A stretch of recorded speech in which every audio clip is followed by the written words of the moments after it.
گونج گونج اٹھے ہیں نغمات رضا سے بوستا، کیوں نہ ہو کس پھول کی مدحت میں وامنقار ہے، کیوں نہ ہو کس پھول کی مدحت میں وامنقار ہے۔ الحمد للہ رب العالمین والصلاة والسلام علی سید المرسلین، اما بعد فاعوذ باللہ من الشیطان الرجیم، بسم اللہ الرحمن الرحیم۔ الصلاة والسلام علیک یا رسول اللہ وعلی آلک واصحابک یا حبیب اللہ، الصلاة والسلام علیک یا نبی اللہ وعلی آلک واصحابک یا نور اللہ۔ میٹھے میٹھے اسلامی بھائیوں اور مدنی چینل کے ناظرین، سلسلہ ہے نغمات رضا۔ سبحان اللہ، امام عشق و محبت، مجدد دین و ملت، پروانہ شمع رسالت، میرے آقائے نعمت امام احمد رضا خان علیہ رحمۃ الرحمن کے مبارک کلام اس سلسلے میں ہم سنا بھی کرتے ہیں اور سمجھنے کی بھی کوشش کرتے ہیں۔ تو آج کون سا کلام لے کر حاضر ہوئے ہیں؟ خوبصورت منچ بھی ہے اور کلام بھی بڑا پیارا ہے۔ نبی پاک کی مبارک مہک کا تذکرہ ہے، میرے آقا کی مبارک خوشبو کا تذکرہ ہے۔ امام عشق و محبت لکھتے ہیں، کیا مہکتے ہیں مہکنے والے، کیا مہکتے ہیں مہکنے والے، بو پہ چلتے ہیں بھٹکنے والے۔ اس کلام کو انشاءاللہ سنیں گے بھی، سمجھیں گے بھی۔ سلسلہ ہے نغمات رضا، اور میرے اعلیٰ حضرت اپنے ہی نغمات کے بارے میں کیا پیاری بات لکھتے ہیں کہ گونج گونج اٹھے ہیں نغمات رضا سے بوستاں، گونج گونج اٹھے ہیں نغمات رضا سے بوستاں، کیوں نہ ہو کس پھول کی مدحت میں وامنقار ہے۔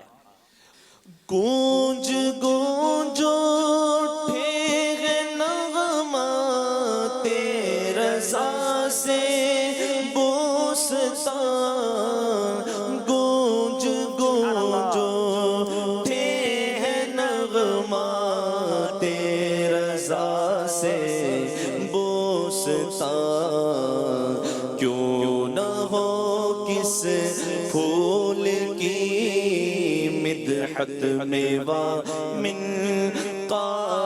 ہے، کیوں نہ ہو کس پھول کی مدحت میں وامنقار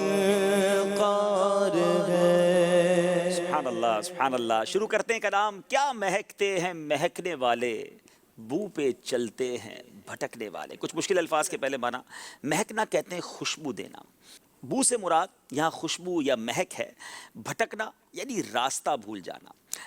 بہت خوبصورت انداز اعلیٰ حضرت نے اختیار کیا، اور اس انداز کی طرف اشارہ ہے کہ صحابہ کرام علیہم الرضوان کو جب نبی پاک علیہ الصلوۃ والسلام کو تلاش کرنا ہوتا، آج بہت ساری دنیا کے ملکوں میں نیویگیٹر سسٹم کہلاتا ہے، ٹام ٹام بھی کہلاتا ہے، یعنی گاڑیوں کے اندر ایسے آلے لگ گئے ہیں کہ جس کے ذریعے آپ لوکیشن پر پہنچ جاتے ہیں، بلکہ اب تو موبائل میں بھی لوکیشن شیئر کر دی جاتی ہے کہ جناب میں یہاں پر ہوں، آپ موبائل کے اس اپلیکیشن کے ذریعے مجھ تک پہنچ جائیے، یعنی تلاش کرنے کے لیے نقشوں کی مدد لی جاتی ہے۔ اللہ اکبر، 1400 سال پہلے بھی صحابہ کرام کے پاس ایک نیویگیشن سسٹم تھا، اور وہ کیا تھا؟ کسی سے پوچھتے نہیں تھے، کسی نقشے کو نہیں کھولتے تھے کہ آقا کہاں گئے ہیں۔ نبی پاک جس گلی سے گزر جاتے، جس سڑک سے گزر جاتے، وہ گلی مہک جایا کرتی، وہ فضا معطر ہو جایا کرتی۔ میرے امام نے یہی بات ایک اور جگہ بھی لکھی نا، امبر زمین ابیر ہوا مشک تر غبار، امبر زمین ابیر ہوا مشک تر غبار، ادنا سی یہ شناخت تیری راہ گزر کی ہے۔ اعلیٰ حضرت نے اسی طرف اشارہ کیا ہے کہ ایسے مہکتے میرے آقا کہ اسی مہک سے بھٹکنے والے راستہ تلاش کر لیا کرتے۔ سبحان اللہ، مہکے مہکے آقا، مدینے والے مصطفیٰ صلی اللہ تعالی علیہ وسلم کی ثنا خوانی کرنا کوئی میرے رضا سے سیکھے۔ کیا لکھتے ہیں؟ کیا مہکتے ہیں مہکنے والے، بو پہ چلتے ہیں بھٹکنے والے۔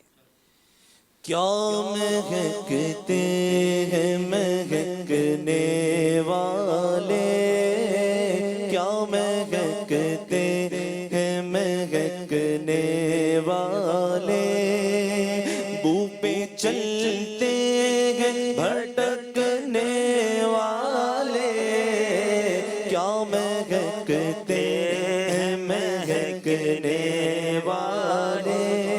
سبحان اللہ سبحان اللہ۔ میٹھے میٹھے اسلامی بھائیوں، اگلے شعر کی طرف چلتے ہیں۔ جگمگا اٹھی میری گور کی خاک، جگمگا اٹھی میری گور کی خاک، تیرے قربان چمکنے والے۔ اس میں کچھ مشکل الفاظ کے معنی سمجھتے ہیں۔ جگمگا اٹھی یعنی روشن ہو گئی، گور سے مراد قبر ہے، اور قربان سے مراد صدقے ہونا، نثار ہونا. سبحان اللہ.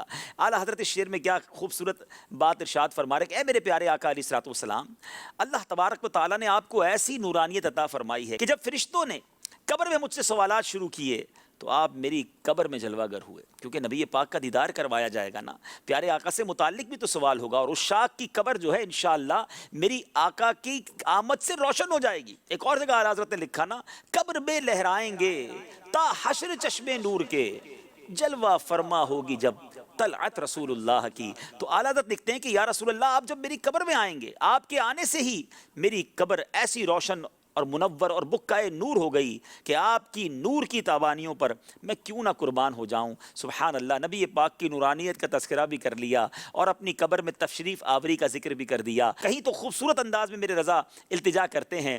کیا خوبصورت بات لکھتے ہیں نا، گورے گورے پاؤں چمکا دو خدا کے واسطے، گورے گورے پاؤں چمکا دو خدا کے واسطے، نور کا تڑکا ہو پیارے، گور کی شب تار ہے. اور یہاں وہی التجا کی جا رہی ہے، یہاں بلکہ اس کا رزلٹ دیا جا رہا ہے کہ آقا جب آپ تشریف لائے تو بکہ نور میری قبر بن گئی. آپ کی کرم نوازی کا شکریہ. سبحان اللہ. ذرا کلام کو سنیے گا. جگمگا اٹھی میری گور کی خاک، جگمگا اٹھی میری گور کی خاک، تیرے قربان چمکنے والے. جگمگا اٹھی میری گور کی خاک، جگمگا اٹھی میری گور کی خاک، تیرے قربان چمکنے والے، تیرے قربان چمکنے والے، تیرے قربان چمکنے والے، کیا مہکتے ہیں مہکنے والے. سبحان اللہ. سبحان اللہ. اگلے شعر کی طرف میرے آقا کی نورانیت کا چمک کا تذکرہ ہے. میرے اعلیٰ حضرت لکھتے ہیں، عرش تک پھیلی ہے تاب عارض، عرش تک پھیلی ہے تاب عارض، کیا جھلکتے ہیں جھلکنے والے. سبحان اللہ. تاب عارض سے مراد کیا ہے؟ رخسار کا، نبی پاک کے رخسار کا چمکنا، رخسار کی روشنی، چہرے کی چمک، اور جھلکنا، نور ظاہر کرنا. سبحان اللہ. امام عشق و محبت لکھتے ہیں کہ اے میرے آقا، اگر آپ کو چاند کہوں تو بے داغ چاند کہوں گا، کہ میں آپ کے قدموں پہ نثار جاؤں، بھلا آسمان کا چاند دمکنے میں آپ کا مقابلہ کیسے کر سکتا ہے؟ اے آسمانوں کے داغ والے چاند، ذرا مدینے کے بے داغ چاند کو دیکھ لے کہ یوں روشنی پھیلاتے ہیں. سبحان اللہ. روشنی والے اس طرح نور پھیلاتے ہیں، مہے بے داغ کے صدقے جاؤں. سبحان اللہ. اب اگلے شعر کی طرف چلتے ہیں. وہی دمک کا تذکرہ ہے، چمک کا تذکرہ ہے، آقا کی نورانیت کا تذکرہ ہے. مہے بے داغ کے صدقے جاؤں، یوں دمکتے ہیں دمکنے والے. سبحان اللہ. مشکل الفاظ کے پہلے معنی سمجھتے ہیں. مہے بے داغ صاف ستھرا چاند. اچھا، بے داغ چاند، دمکنا یعنی روشن و منور ہونا. سبحان اللہ. اعلیٰ حضرت نبی پاک سے عرض کرتے ہیں کہ آقا، اگر آپ کو چاند بھی کہوں نا تو آپ کو بے داغ چاند کہوں، کہ یہ چاند تو داغ والا ہے نا. اس چاند کی خوبصورتی تو ماند پڑ جاتی ہے کیونکہ اس پہ کچھ داغ ہے، مگر آقا آپ وہ چاند ہیں جو بے داغ ہیں. اور گویا چاند کو بھی کہا جا رہا ہے کہ دیکھ، یوں دمکتے ہیں دمکنے والے. یہ ہے روشنی، یہ ہے چمک. سبحان اللہ. نبی پاک علیہ الصلوۃ والسلام کی شان میں جب بھی میرے رضا نے چاند کا تذکرہ کیا تو کمال انداز میں کیا. اعلیٰ حضرت نے اس داغ کو بڑے انداز میں ایک جگہ ڈیفائن کیا ہے. 14ویں کا چاند آپ نے بھی دیکھا ہوگا. جب اس 14ویں کے چاند کو ہم دیکھتے ہیں نا تو بہت خوبصورت ہوتا ہے، نو ڈاؤٹ، مگر اس پر جو داغ ہے نا وہ ایسا لگتا ہے کہ اس کی خوبصورتی کو ماند کرتا ہے. اعلیٰ حضرت نے ایک بار چاند سے گفتگو کی. کیا عالم ہے اعلیٰ حضرت کا. فرماتے ہیں، اے چاند، تجھ سے غلطی ہو گئی. نبی پاک معراج کی شب تیرے قریب سے تو گزرے تھے، جو پیارے آقا کے قدموں کی خاک تھی نا، اگر تو اٹھا لیتا، اپنے چہرے پر مل لیتا تو دیکھنا تیرے داغ بھی دھل جانے تھے. اللہ اکبر. لک ایٹ دا وے. کیا انداز ہے اعلیٰ حضرت کا پیارے آقا کی شان اور نورانیت بیان کرنے کا. کس شعر میں یہ کہا؟ فرماتے ہیں، ستم کیا کیسی مت کٹی تھی کمر، وہ خاک ان کے رہ گزر کی، اٹھانا لایا کہ ملتے ملتے یہ داغ سب دیکھنا مٹے تھے. سبحان اللہ. اور آج اسی چانس کو سمجھایا جا رہا ہے، بتایا جا رہا ہے کہ مہے بے داغ کے صدقے جاؤں، مہے بے داغ کے صدقے جاؤں، یوں دمکتے ہیں دمکنے والے.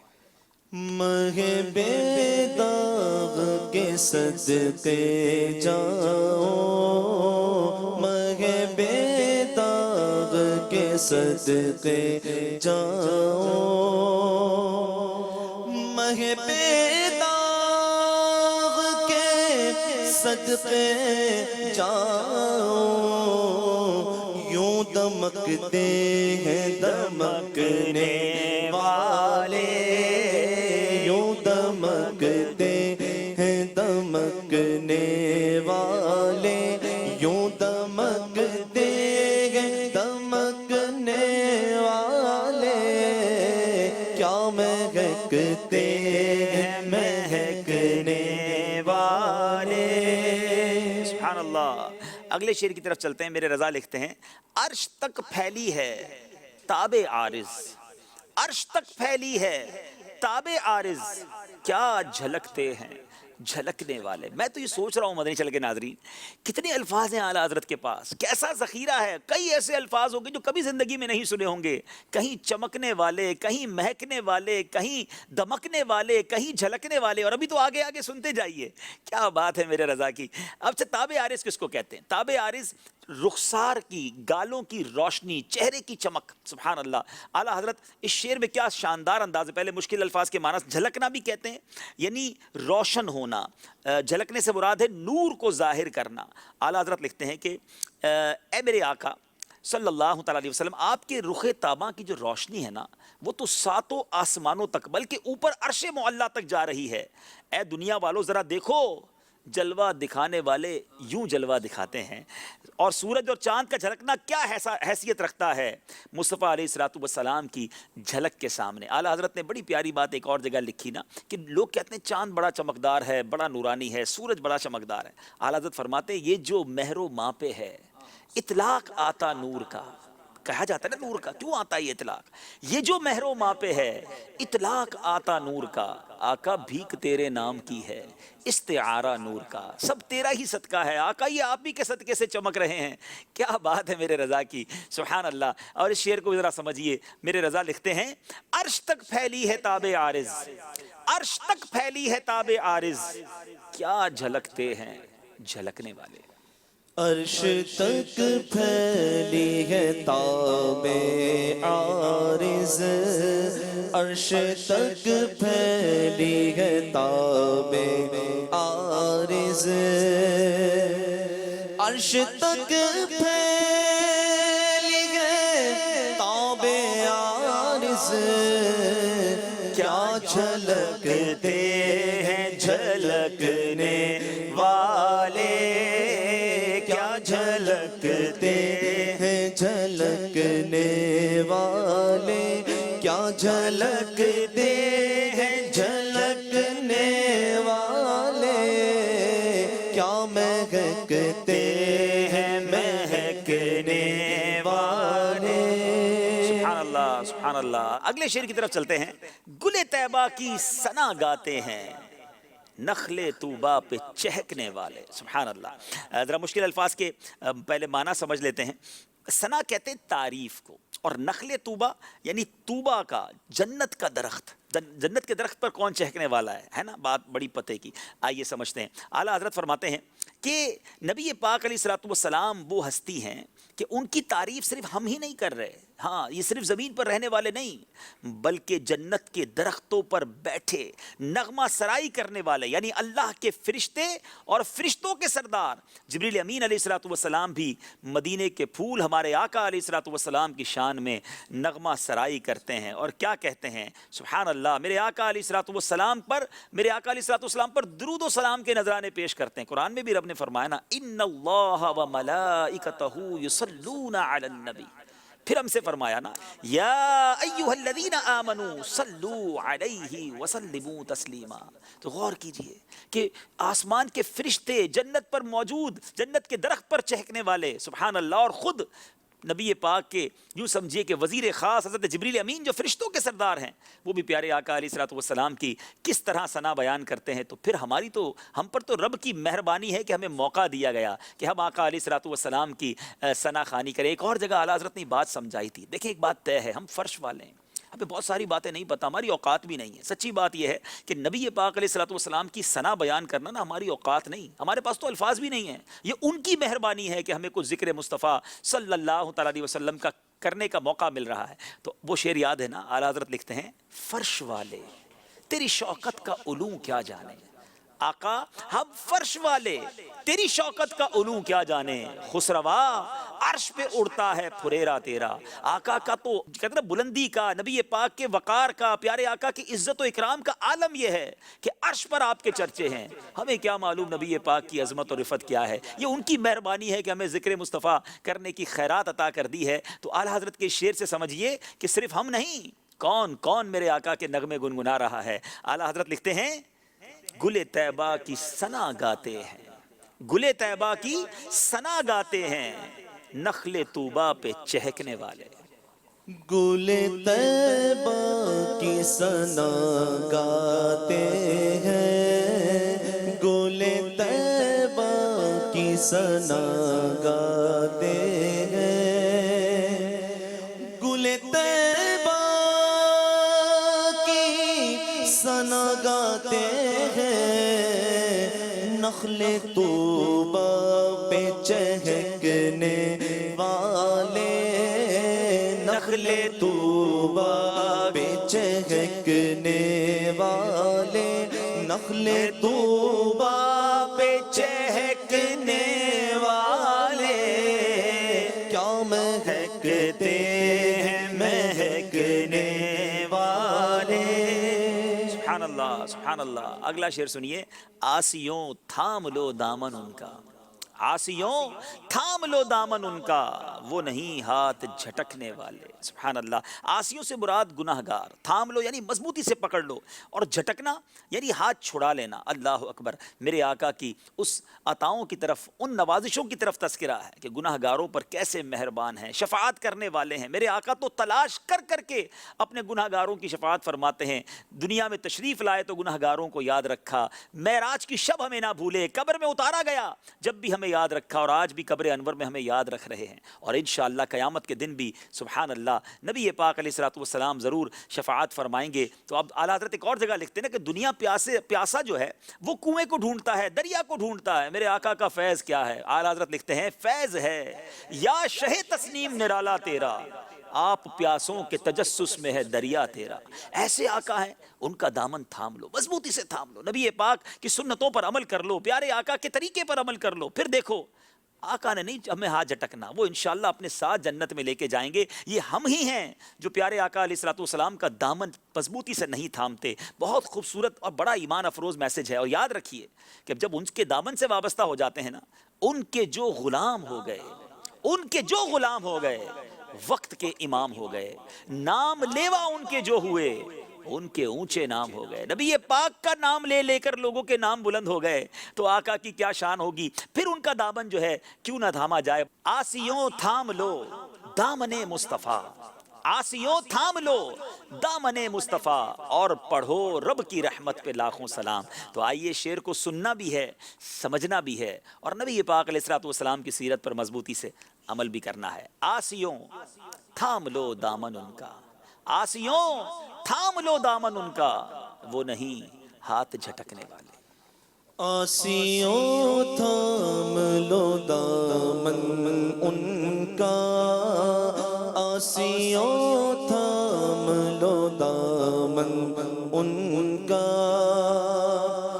آسیوں تھام لو دامن ان کا، وہ نہیں ہاتھ جھٹکنے والے، وہ نہیں ہاتھ جھٹکنے والے، وہ نہیں ہاتھ جھٹکنے والے، کیا مہکتے ہیں مہکنے والے. سبحان اللہ سبحان اللہ. اگلے شعر کی طرف چلتے ہیں. ارے یہ جلوہ گاہے جانا ہے، ارے یہ جلوہ گاہے جانا ہے، کچھ ادب بھی ہے پھڑکنے والے. ادب بھی سکھا رہے ہیں، تڑپنا ہے، مچلنا ہے، خوب ان کی یاد میں پھڑکنا بھی ہے، مگر کچھ لحاظ بھی ہو. سبحان اللہ. شعر کے ذرا مشکل الفاظ کے پہلے معنی سمجھتے ہیں کہ جلوہ گاہے جانا یعنی محبوب کے جلوے کی جگہ پھڑکنا، بے چین اور مضطرب ہونا. اعلیٰ حضرت لکھتے ہیں کہ ذوق و شوق میں آ کر اچھل کود کرنے والے زائرین جو ہیں ان کو نصیحت فرما رہے ہیں. اعلیٰ حضرت نے لکھا کہ کیف و سرور کی حالت میں بھی ادب کو ملحوظ خاطر رکھو. زیادہ مضطرب ہونے کی ضرورت نہیں ہے، اس لیے کہ یہ کسی دنیا کے بادشاہ کا دربار نہیں، جلوہ گاہے جانا ہے، محبوب خدا کا دربار اقدس ہے. امام عشق و محبت نے ہمیں مدینہ شریف حاضری کا بھی طریقہ بتایا ہے، اور یہ بہت سارے زائرین کے لیے زبردست مدنی پھول ہے. ایک جگہ اعلیٰ حضرت لکھتے ہیں نا کہ 70,000 صبح ہیں، 70,000 شام، یوں بندگی زلف و رخ آٹھوں پہر کی ہے. ارے یہ وہ دربار ہے جہاں فرشتوں کی حاضری ہو رہی ہے. ایک اور جگہ لکھتے ہیں اپنے قدم اور یہ خاک پاک حسرت ملائکہ کو جہاں وضع سر کی ہے. ارے ملائکہ جہاں سر جھکانے کو سعادت سمجھتے ہیں، حسرت رکھتے ہیں، وہاں تمہارے قدم لگ رہے ہیں، یہ بڑی سعادت نہیں؟ ایک اور شاعر بڑی پیاری بات سمجھاتے ہیں نا، جیسے جی چاہے جہاں میں گھوم پھر، جیسے جی چاہے جہاں میں گھوم پھر، پر یہ مدینہ ہے یہاں آہستہ چل. تو یہ واقعی نبی پاک کے جلوے کی جگہ ہے. پیارے آقا اپنی ظاہری حیات طیبہ کے ساتھ، اپنے جسم اقدس کے ساتھ روضہ انور میں موجود ہیں، تو وہاں تو کمال ادب ہونا چاہیے، وہاں کمال جو ہے دل کو قابو میں رکھنا ہے. امام عشق و محبت نے بڑی پیاری بات سمجھائی. فرماتے ہیں ارے یہ جلوہ گاہے جانا ہے، ارے یہ جلوہ گاہے جانا ہے، کچھ ادب بھی ہے پھڑکنے والے. ارے جلوہ گاہے جانا ہے، ارے جلوہ گاہے جانا ہے، ارے جلوہ گاہے جانا ہے، کچھ ادب بھی ہے پھڑکنے والے، کچھ ادب بھی ہے پھڑکنے والے، کچھ ادب بھی ہے پھڑکنے والے. کیا مہکتے ہیں مہکنے والے. سبحان اللہ سبحان اللہ. اگلے شعر کی طرف چلتے ہیں. موت کہتی ہے کہ جلوہ ہے قریب، موت کہتی ہے کہ جلوہ ہے قریب، ایک ذرا سولے بلکنے والے. مشکل الفاظ کے پہلے معنی سمجھتے ہیں. جلوہ کہتے ہیں دیدار کو، اور بلکنے والے بے تاب ہو کر رونے والے. اعلیٰ حضرت کہتے ہیں کہ جہاں ایک طرف موت سے ڈر لگتا ہے تو دوسری طرف موت تو ایک خوشخبری بھی لے کر آتی ہے نا. وہ یہ کہ موت آئے گی تبھی تو نبی پاک علیہ الصلوۃ والسلام کا دیدار نصیب ہوگا. اور اے جلوہ محبوب کی تڑپ میں بلک بلک کر رونے والوں، تھوڑی دیدار چین کی نیند سو جا، اس کے بعد تجھے تیرے کریم آقا علیہ الصلوۃ والسلام کی زیارت کرا دی جائے گی. اگرچہ دنیا سے قبر میں تو تیرے ساتھ تو کوئی نہیں جائے گا، دنیا سے تو قبر میں تیرے ساتھ کوئی نہیں جائے گا، لیکن قبر میں جانے کے بعد ایسی رونق ہو جانی ہے کہ پھر واپس آنے کو جی بھی نہیں چاہے گا. یہ عشاق کے لیے سبحان اللہ ڈر اس کو لگتا ہے کہ جس کے اعمال برے ہوں، جو گناہ گار ہوں، جو عاشقان رسول ہیں، جو اللہ اور اس کے رسول کی اطاعت میں زندگی گزارتے ہیں، ان کے لیے تو موت تحفہ ہے نا. مومن کے لیے موت کو تحفہ کہا گیا ہے. اعلیٰ حضرت نے ایک اور جگہ بڑی پیاری بات کی نا. فرماتے جان دے دو وعدہ دیدار پر، جان دے دو وعدہ دیدار پر، نقد اپنا دام ہو ہی جائے گا. انشاءاللہ ضرور کرم ہوگا اور نبی پاک کے دیدار کے جلوے ہوں گے. پیارے آقا ضرور ہمیں اللہ تبارک و تعالی نبی پاک کی رضا والی زیارت عطا فرمائے. جب بھی میرے آقا کی زیارت ہو، آقا ہم سے راضی ہوں. سبحان اللہ. تو کیا پیاری بات فرماتے ہیں کہ موت کہتی ہے کہ جلوہ ہے قریب، موت کہتی ہے کہ جلوہ ہے قریب، ایک ذرا سولیں بلکنے والے. موت کہتی ہے کہ جلوہ ہے قریب، موت کہتی ہے کہ جلوہ ہے قریب، موت کہتی ہے کہ جلوہ ہے قریب، ایک ذرا سولے بلکنے والے، ذرا سولے بلکنے والے، ایک ذرا سولے بلکنے والے. کیا مہکتے ہیں مہکنے والے. سبحان اللہ، بہت خوبصورت شعر اور بڑی پیاری التجا۔ میرے امام لکھتے ہیں شمع یاد رخ جانا نہ بجھے، شمع یاد رخ جانا نہ بجھے، خاک ہو جائیں بھڑکنے والے۔ اب ذرا مشکل الفاظ کے معنی سمجھ لیں۔ شمع کہتے ہیں، آپ سمجھتے ہیں موم بتی کو یا لیمپ کو کہہ لیں، یعنی اس روشنی کو کہہ لیں۔ سبحان اللہ، وہ روشنی کون سی ہے، وہ شمع کون سی ہے؟ یاد رخ جانا، نبی پاک کے مبارک چہرے کی یاد، پیارے آقا کے یوں سمجھیے چہرہ مبارک کی جو یاد دل میں بسی ہے نا، وہ بجھنے نہ پائے۔ اچھا، بھڑکنے والے، جل جانے والے۔ امام اہل سنت نے پہلے تو بڑی پیاری التجا بھی کی ہے اور ہمیں تاکید بھی کی ہے، دیکھو نبی پاک کی جو عشق کی شمع دل میں جلائی ہے نا، وہ بجھنے نہ پائے۔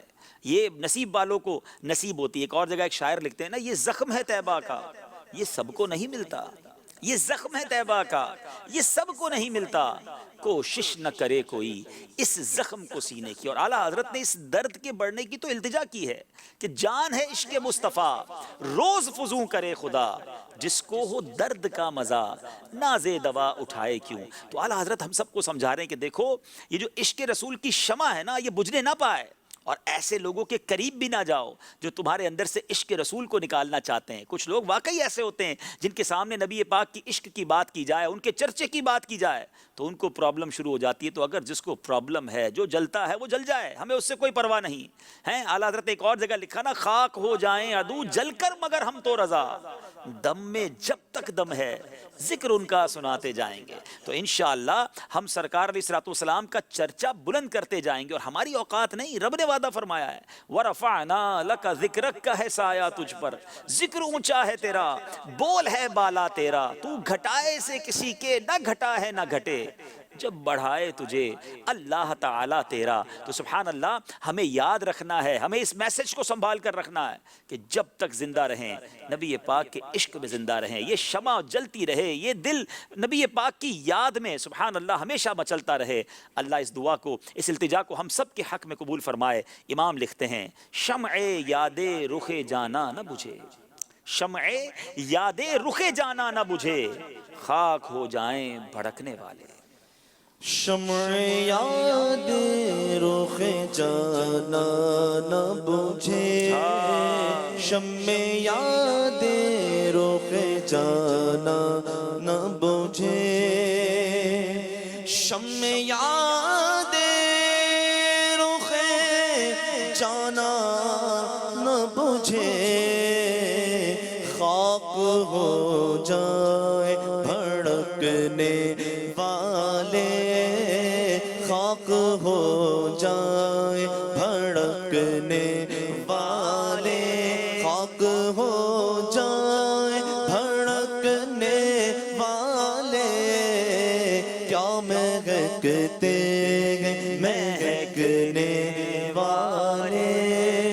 سبحان اللہ، پچھلے سلسلوں میں میں نے ایک بات عرض کی ہے، اور یہ بات اب تو سلسلے دیکھ دیکھ کر آپ بھی جان چکے ہوں گے کہ امام عشق و محبت کا کلام تو نرالا ہوتا ہے، مگر جو مقطع ہوتا ہے وہ عطر کلام ہوتا ہے۔ سبحان اللہ، وقت آ گیا ہے مقطع سننے کا۔ میرے رضا لکھتے ہیں کف دریائے کرم میں ہے رضا، کف دریائے کرم میں ہے رضا، 5 فوارے چھلکنے والے۔ کیا بات ہے میرے اعلیٰ حضرت کی، پوری ایک طویل واقعے کو، ایک معجزے کو کتنے پیارے انداز میں ذکر بھی کر دیا اور گویا اپنی التجا بھی پیش کر دی۔ 5 فوارے، پہلے ذرا مشکل الفاظ کے معنی۔ کف کہتے ہیں میرے میٹھے اسلامی بھائیوں ہتھیلی کو، اور فوارے یعنی فوارے چھلکنے والے، یعنی وہ چشمے جو اچھل کر پانی نکالتے ہیں۔ سبحان اللہ۔ تو اعلیٰ حضرت امام اہل سنت لکھتے ہیں کہ اے رضا گھبرانا نہیں، نبی پاک کا جو مبارک ہاتھ ہے نا، پیارے آقا کا جو دست کرم ہے نا، وہ تو ایسا کریم ہے کہ وہاں سے تو 5 دریا بہتے ہیں۔ کس خوبصورت واقعے کی طرف اشارہ ہے۔ حدیبیہ کا موقع تھا، صحابہ اکرام پیاسے تھے، پانی نہیں تھا۔ صحابہ کا عقیدہ دیکھیں، کہیں اور نہ گئے، نبی پاک علیہ الصلوۃ والسلام کی بارگاہ میں، حضور پانی نہیں۔ پیارے آقا علیہ الصلوۃ والسلام نے فرمایا سارے صحابہ اپنا پانی لائیں، جتنا جتنا جس کی مشکیزے میں پیالے کے اندر ہے سب ایک برتن میں جمع کر لیں۔ راوی کہتے ہیں برتن پورا نہ بھرا، جتنا بھی پانی تھا سب ڈال دیا، کچھ بوندیں ہی تھیں۔ 1500 صحابہ کے برتنوں سے پانی میں ایک برتن نہ بھر سکا، پانی ہی نہ تھا، گویا تھوڑا سا پانی ایک برتن میں تھا۔ میرے آقا علیہ الصلوۃ والسلام نے اپنا مبارک ہاتھ اس میں ڈالا، آپ نے پتھر سے پانی نکلتے تو دیکھا ہوگا، پہاڑوں سے آبشار برستے بھی دیکھے ہوں گے، بارش کا پانی بھی دیکھا ہوگا، مگر کیا کبھی انگلیوں سے پانی بھی نکلتا ہے؟ میرے آقا علیہ الصلوۃ والسلام نے وہ معجزہ دکھایا کہ 5 انگلیوں سے فوارے چھلکنے لگے، 5 دریائے کرم گویا جاری ہو گئے۔ راوی لکھتے ہیں تمام صحابہ نے پانی پیا، وضو کیا، اپنے برتن بھرے، اور پانی کا جوش کا عالم یہ تھا، حدیث کی کتابوں میں یہ الفاظ ہیں کہ اگر ہم 1,00,000 ہوتے تو سب کو وہ پانی پورا ہو جانا تھا۔ اللہ اکبر۔ اور اس پانی پر پہلے بھی ہم نے بات کی ہے کہ علماء نے ڈیبیٹ کی ہے، علماء نے بحث کی ہے کہ دنیا کا سب سے مقدس پانی کون سا ہے۔ کچھ لوگوں نے کہا آب زمزم ہے، کسی نے کہا بارش کا پانی ہے، کسی نے کہا آب کوثر ہے۔ آب کوثر تو محشر کے دن ملے گا، مگر اس دنیا میں جو سب سے مبارک پانی ہے، کیونکہ آب زمزم نکلا حضرت اسماعیل علیہ السلام کی ایڑیوں کی رگڑ سے، مگر جو یہ حدیبیہ کے مقام پر پانی نکلا تھا یہ میرے آقا کی مبارک انگلیوں سے نکلا، اس سے زیادہ مبارک پانی کوئی اور نہیں۔ کتنے خوش نصیب صحابہ ہیں جنہوں نے اس پانی کے مزے چکھے اور اس کی برکتیں لوٹیں۔ میرے اعلیٰ حضرت گویا یوں عرض کر رہے ہیں کہ اے رضا گھبرانا نہیں، یہ آقا وہ ہیں جن کا دست کرم بڑا ہی کریم ہے۔ جب ان کی انگلیوں سے فوارے چشمے دریائے کرم کے جاری ہو سکتے ہیں تو شفاعت کا ہاتھ تمہاری طرف بھی بڑھ ہی جائے گا، تمہاری طرف بھی اشارہ ہو گیا تو بیڑا پار ہو جائے گا۔ میرے رضا نے ایک اور جگہ لکھا نا صلاۃ السلام میں، ہاتھ جس سمت اٹھا غنی کر دیا، ہاتھ جس سمت اٹھا غنی کر دیا، موجے بحر سخاوت پہ لاکھوں سلام۔ اسی مبارک ہاتھ کی طرف کیا پیارے انداز میں عرض کرتے ہیں، کف دریائے کرم میں ہے رضا، کف دریائے کرم میں ہے رضا، 5 فوارے چھلکنے والے۔ کف دریائے کرم میں ہے رضا، کف دریائے کرم میں ہے رضا، کف دریائے کرم میں ہے رضا، 5 فوارے چھلکنے والے، 5 فوارے چھلکنے والے، 5 فوارے چھلکنے والے، کیا مہکتے ہیں مہکنے والے، سبحان اللہ، کیا سبحان اللہ۔ مہکتے ہیں مہکنے والے۔ سبحان اللہ، سبحان اللہ۔ میٹھے میٹھے اسلامی بھائیوں اور مدنی چینل کے ناظرین، سلسلہ نغمات رضا کا وقت اب اختتام کے قریب پہنچا ہے۔ خوبصورت کلام اور اس کی کچھ شرح بیان کرنے کی کوشش کی۔ اللہ کریم سے دعا ہے کہ رب کریم ہمیں امام عشق و محبت اعلیٰ حضرت کے صدقے پیارے آقا کی چمک، دمک اور مہک کا حصہ عطا فرمائے۔ میرے آقا کی مبارک چہرے کی چمک کے صدقے قیامت کے دن چمکنے والے چہروں میں ہمارا چہرہ بھی شامل فرمائے۔ میرے آقا کی مہک کے صدقے ہماری دنیا بھی مہکا دے، ہماری آخرت بھی مہکا دے۔ مدنی چینل دیکھتے رہیے، اگلے سلسلے میں ایک اور کلام رضا لے کر حاضر ہوں گے۔ صلو علی الحبیب صلی اللہ تعالی علی محمد صلی اللہ علیہ وسلم۔ گونج گونج اٹھے ہیں نغمات رضا سے بوستا، کیوں نہ ہو کس پھول کی مدحت میں ومنقار ہے، کیوں نہ ہو کس پھول کی مدحت میں ومنقار ہے۔